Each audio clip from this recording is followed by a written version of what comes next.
Well, as we sing that song, we're reminded of the kind of God that we serve and the God that we love. A God who chases after us, who pursues us, who'll do anything to find us. And in our Lost and Found series, we've been looking at Luke 15. We've looked at lost salt. We've looked at lost sheep, lost coins. And last week, Ben Corson did a fantastic job for the 12 of us who survived the snow and made it here to talk about what it meant to be not only a son lost in rebellion, but a son lost in religion. And I want to show you today that Jesus is going to tell one of his most bizarre parables. Like, you get to the end like, what? And yet to understand how this parable is related to the whole context, it's helpful to zoom out for a moment and see what Luke and the Holy Spirit are doing to weave these together. We just finished in Luke 15 a whole series on God's heart for the lost, the parable of the lost sons. Then the Holy Spirit in Luke has placed this parable, the parable of the shrewd money changer, right here after understanding God's heart for the lost. Then he's going to go into a whole passage about true riches and serving one master. He's going to weave together the idea of God's heart for the lost, the parable today about how we view limited time, and how limited time sets us up to prioritize how we live life and our money, which is why he'll launch right out of this into the parable of what it is to have true riches, or the teaching on that. So Jesus is going to teach us today that we need to get very comfortable making friends with limited time. I don't like limited time. I'm not going to make friends with that. In fact, it's when you have limited time, you feel busy. You feel like there's never enough. Limited time reminds you of your mortality when I have less years in front of me than behind me.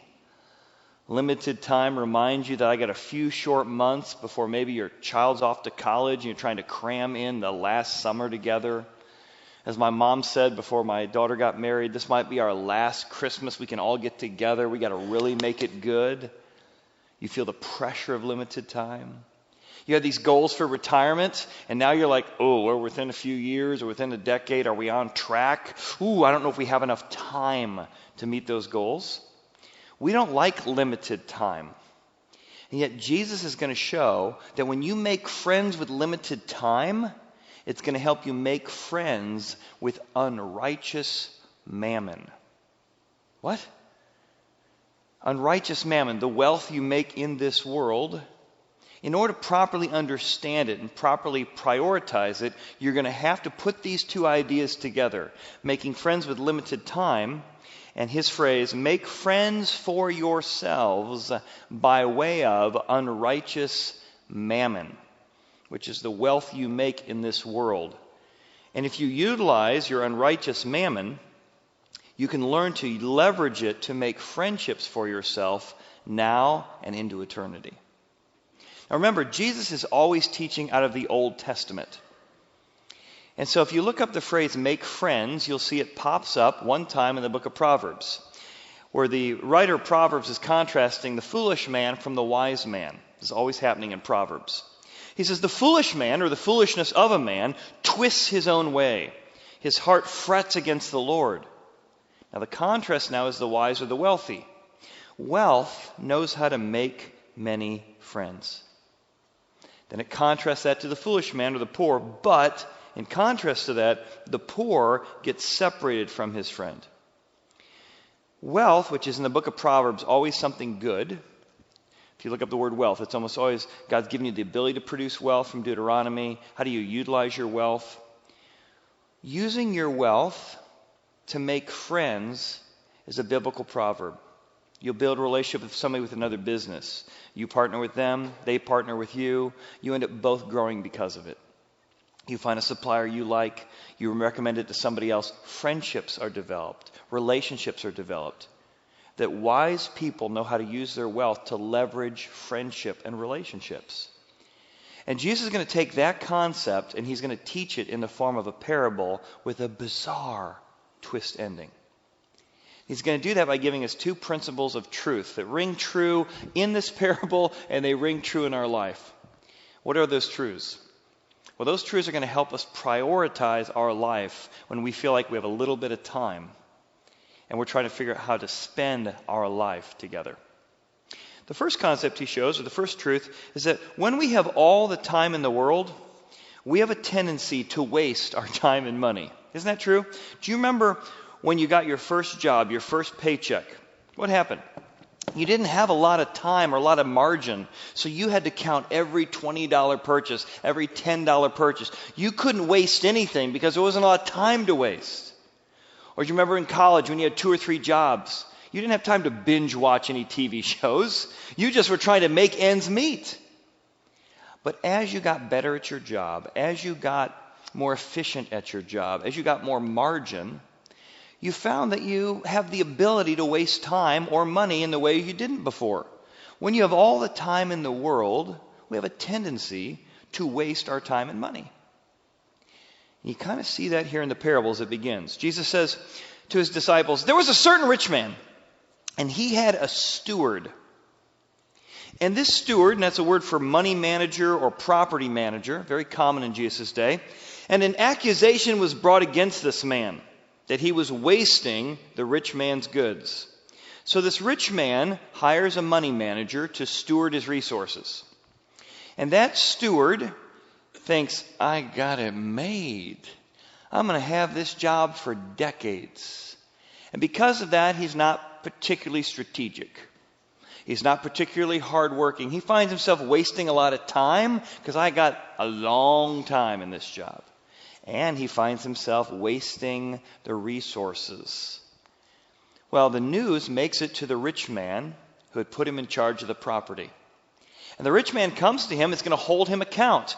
Now, there's an interesting connection here between the lost son parable and this parable. The same word wasting occurs here as the prodigal son.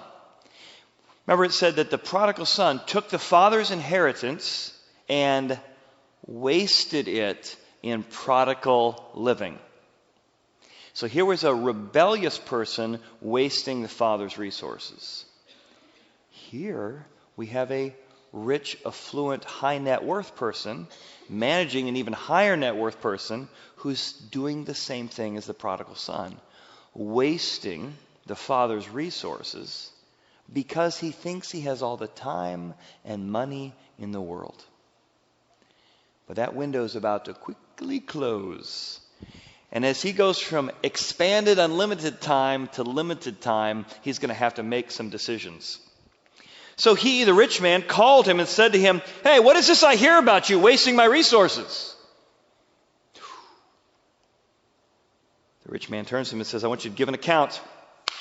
Give an account of your stewardship. And look how often the word stewardship is mentioned here in the passage. You're a stewardship.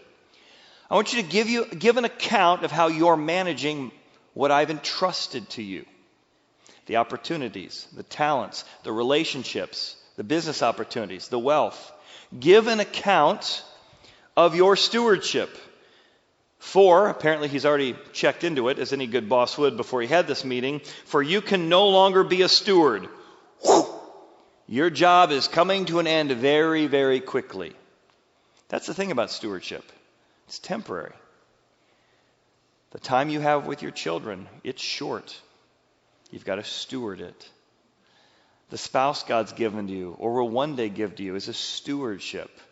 And if you think, well, we'll be married for 50 years, you take each other for granted, you haven't had a date night and who knows when, God's going to call you to account for how you've stewarded your talents, your time, your money, your relationships, and your family. And often it's when that window of time is shortened. Oh my goodness, my spouse is threatening to leave me. Oh my goodness, my daughter's about to leave for college. Where has the time gone? Why didn't I invest more? Oh my goodness, I'm about to have a pink slip handed my way. I better do something different. I'm on a probation. That's what happens here. The steward said within himself. We get to actually hear him talking to himself here. So this is not his outside voice. This is his inside voice. He says, oh, what shall I do? My window of time is limited, for my master is taking the stewardship away from me. Cannot dig. I'm ashamed to beg. I know what I'm going to do. I resolved what I'm going to do. when I am put out of my stewardship, they," we'll figure who the they is in a second, "they may receive me into their houses." I got to use my little bit of time and my little bit of opportunity to leverage the relationships I have, so when I'm kicked out of here, I have a job and I have a place to live. So he's beginning to strategize. Things he should have done when he was working full time with, the sky's the limit. Now with a limited amount of time, he suddenly is prioritizing differently how he's going to spend his time and his relationships.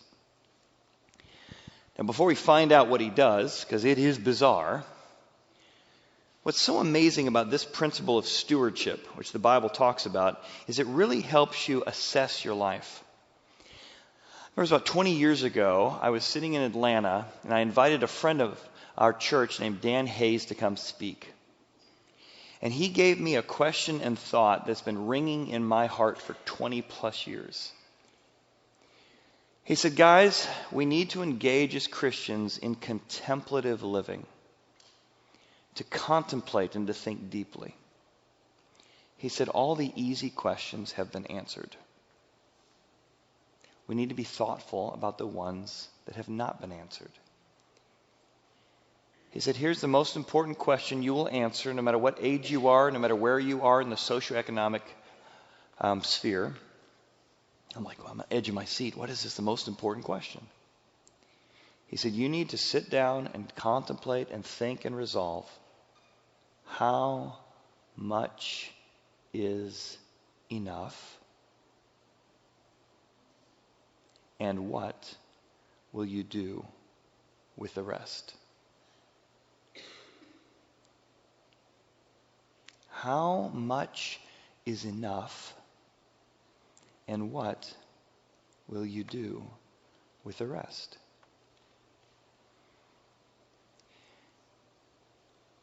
Harvard Business Review did a study of the wealthy.